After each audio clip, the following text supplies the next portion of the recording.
मनोज जरांगेंना मुंबई पोलिसांची नोटीस। आझाद मैदान लवकरात लवकर रिकामं करण्याच्या सूचना। आंदोलनासाठी खारघरचा विचार करण्याचे निर्देश।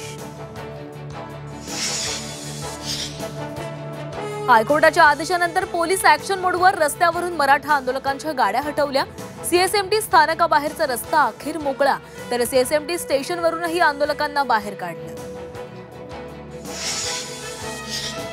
जरांगेंच्या आंदोलनाचा मुंबईकरांना फटका। वाशिममधून मुंबईमध्ये भाजीपाला येण्यास अडचणी। एपीएमसी मधून मुंबईत येणाऱ्या वाहनांची संख्या घटली।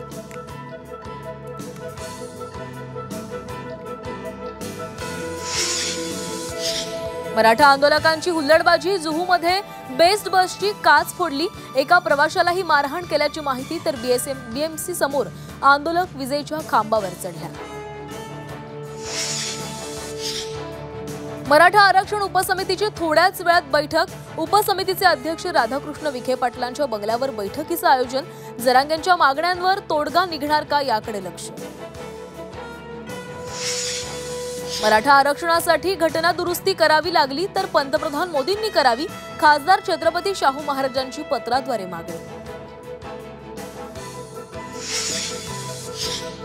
शाहरुख खानची मुलगी सुहाना अडचणीमध्ये। अलिबागमध्ये परवानगी विना जमीन खरेदीची चौकशी सुरू।